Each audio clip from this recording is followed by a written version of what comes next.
Bonjour à tous, je m'appelle Benoît Saint-Giron. Aujourd'hui dans les fondamentaux, nous parlons de l'air. Alors l'air de rien, nous ne pouvons pas vivre plus de quelques minutes sans air, c'est dire son importance. Mais les cas de suffocation sont somme toute assez rares, vu qu'il y a toujours environ 21% d'oxygène dans l'atmosphère. Globalement, l'oxygène est le troisième élément le plus important de l'univers, plus de 60% de la masse d'un corps humain par exemple. Le problème de l'air n'est donc pas quantitatif.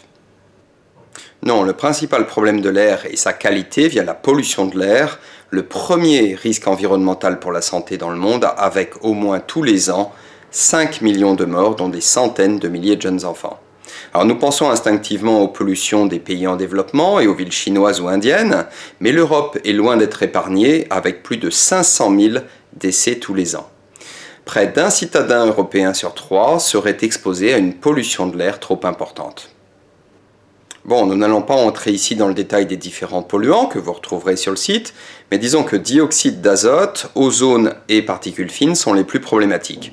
Ces dernières sont notamment liées au chauffage domestique au bois, à l'industrie, à l'agriculture, au transport avec les fameux moteurs diesel, d'où le scandale du Dieselgate.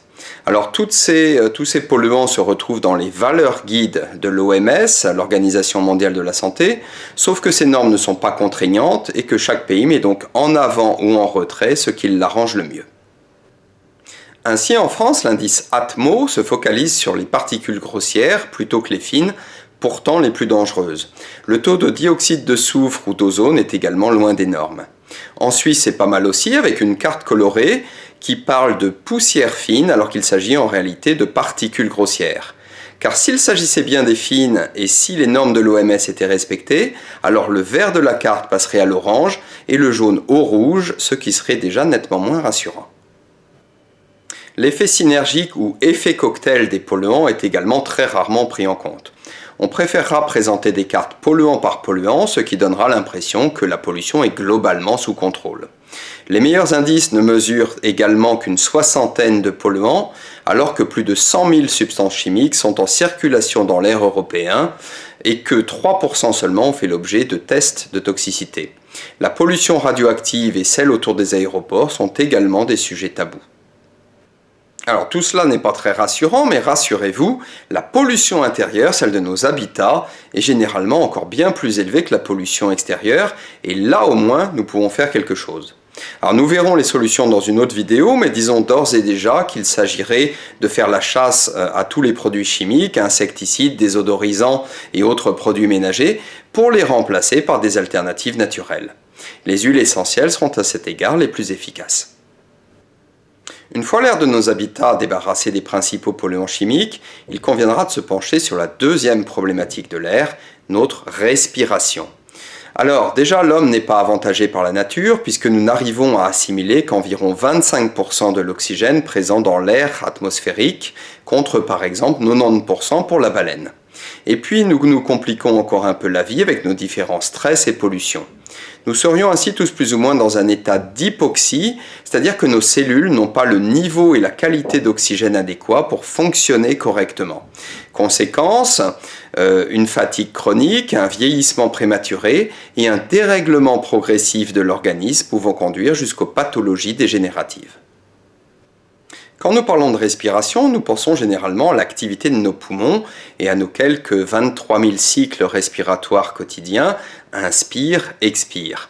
Mais outre le fait que nous devrions tous plutôt respirer par le ventre, le terme de respiration, en médecine ou en biologie, désigne en fait la production d'énergie par les cellules, c'est-à-dire la respiration cellulaire. Chacune de nos cellules génère jusqu'à 1 milliard de réactions biochimiques par seconde. Par contre, une cellule sans accès à l'oxygène meurt.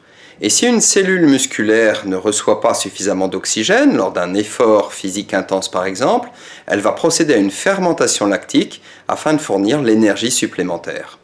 On devient sportif, mais on acidifie dans le même temps son organisme, tout en créant via une respiration plus intense un surplus de radicaux libres. Et ça, c'est la raison pour laquelle les sportifs de haut niveau connaissent un vieillissement prématuré de leur organisme. Il y a donc un grand paradoxe avec la respiration. D'un côté, elle apporte la vie, de l'autre, elle la reprend. Qui dit respiration dit en effet production de radicaux libres et donc vieillissement.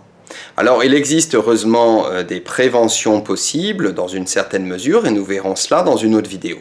Disons déjà qu'il s'agirait de limiter au maximum en amont les causes de stress oxydant.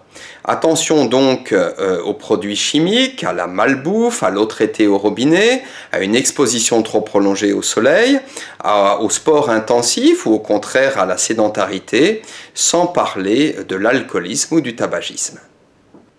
Et puis en aval, on aurait intérêt à favoriser les aliments ou substances les plus antioxydantes.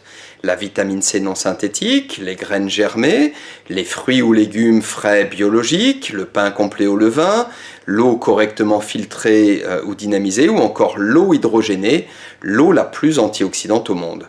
Et puis il existe également des dispositifs spécifiques de respiration cellulaire, le bol d'air Jacquier ou la technologie allemande Airnergy, utilisée à la fois par des sportifs de haut niveau ou des personnes âgées. En fait, vu notre état d'hypoxie, nous aurions tous intérêt à améliorer notre respiration via des techniques respiratoires, le yoga, le qigong, ou donc via de très agréables séances d'oxygénation cellulaire. Voilà, c'est tout pour aujourd'hui. Merci de m'avoir écouté, merci de diffuser l'information et à bientôt pour de nouvelles aventures fondamentales.